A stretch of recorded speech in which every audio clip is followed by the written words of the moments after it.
But like, where does this all end? Like this just like stimulus after stimulus and like inflating of assets. Like to me, it seems like everything is in a huge bubble: housing, equities, crypto. Like it does it like it's not a bubble if you look at it in the right terms. I stumbled across this. Gold is the great price anchor, right? Everyone's used gold as a relative asset pricing forever as a system of money. Real estate versus gold is about in line. So it's kind of at fair value. Equities versus gold are pretty much at fair value. So then it makes you think, well, why are we thinking everything's a bubble? And then I realized what was going on is that the central bank printing was devaluing the purchasing power of fiat currency, but against these rare fixed assets. And only against those, and not against wages and not against earnings. So think that through. Price of an equity goes up because equities are rare assets. Earnings don't go up. So I just saw today, Microsoft over the last 5 years or whatever the number is, has gone up. Their earnings have gone up 50%. Their price has gone up 400%. Wow. This is to do with the balance sheet and the devaluing of money. That's why people feel poorer, because wages aren't going up at the same rate. The balance sheet is inflating these assets, so you can buy less of them. So how does this continue? Well, firstly, we've done the right thing, which is build a parallel financial system with parallel assets that actually keep pace with this, right? Good. Because if we hadn't have done that, we're in bigger trouble. So that is our answer. Then how do you transition off this slowly? Well, it's slowly, and then all at once, the migration moves. So will eventually all of this debt be devalued down to nothing? Probably. Will we have to use a different currency system? Potentially. But I think it just continues, and more people become aware of it, and therefore more and more people opt out of it. And if we opt out of it creates, I think it's a slow process. I thought all of us in the macro world thought it was going to end with a bang.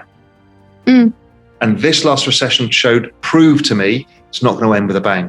It's going to end with a whimper. It's going to we're all going to move over there, and then we're going to be immune to it. Amazing.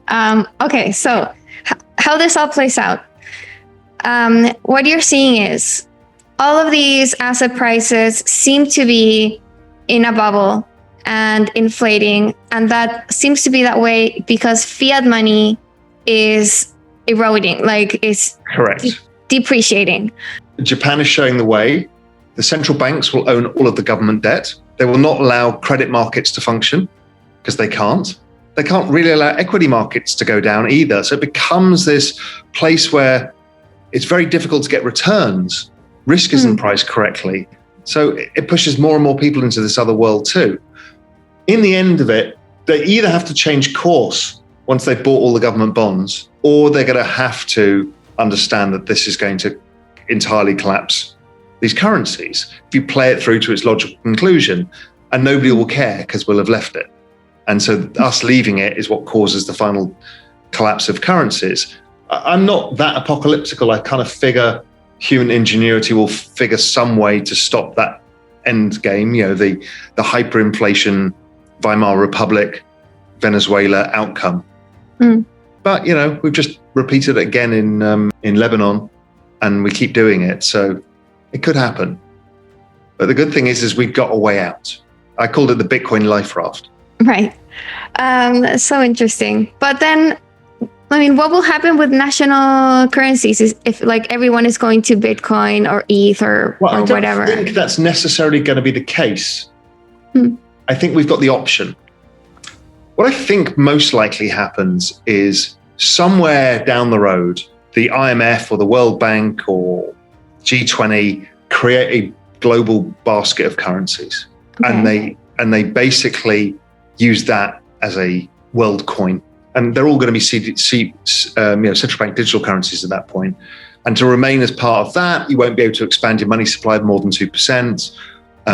So then you've got a more stable currency that doesn't go up and down so much because everything's pegged to the dollar. So, you're a South African exporter, it's a nightmare for you.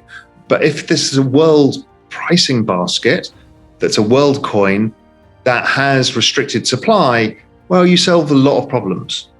Now, you probably want to devalue as much as you can first and then do that. So I think it doesn't have to go to the end game. It can go to a different stopping point.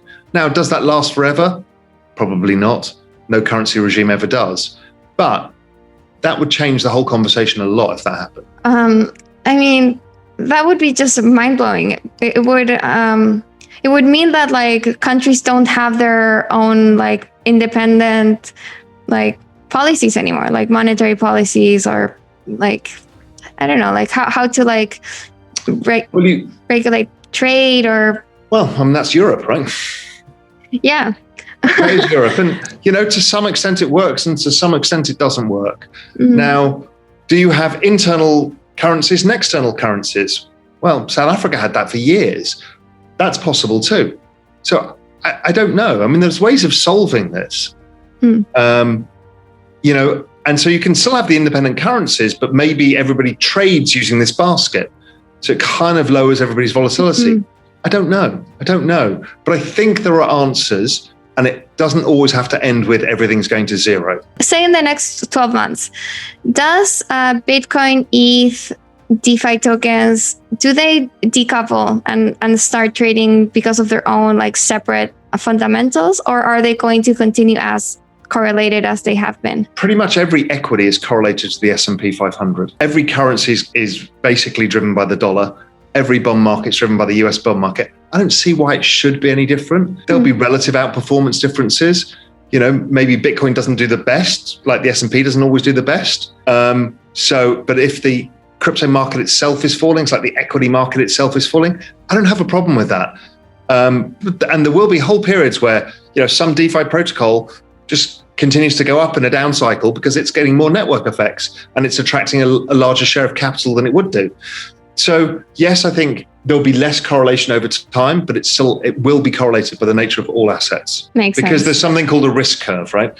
So the least risky is Bitcoin and maybe Ethereum, and social token that's come out on some unknown artist is probably like the most risky. Who knows, right?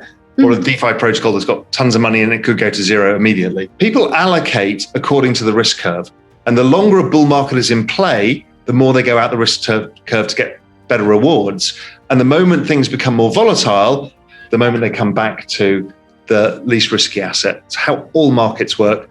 So I don't think it's any different. What's your call for crypto, and given the whole macro environment that we've been talking about, what are kind of your biggest bets right now? Well, my biggest bet, I think the biggest, clearest bet of all is Ethereum. If you say, if you could only own one asset over the next 12 months, what would it be? It'd be Ethereum, because it's the least risky with the highest rewards because of the massive changes happening. I understand there's risk that they may not go through in the way, the format people think, and there's some other, questions being asked, and that's all fine and good. But I think probability is that you're going to end up with a reduced supply, massively increasing network usage, interconnectiveness of that network, and then you're going to go to proof of stake as well, which gets rid of the green argument. I think you're going to see institutional investment in the space. So I think ETH is the single bet that there is right now.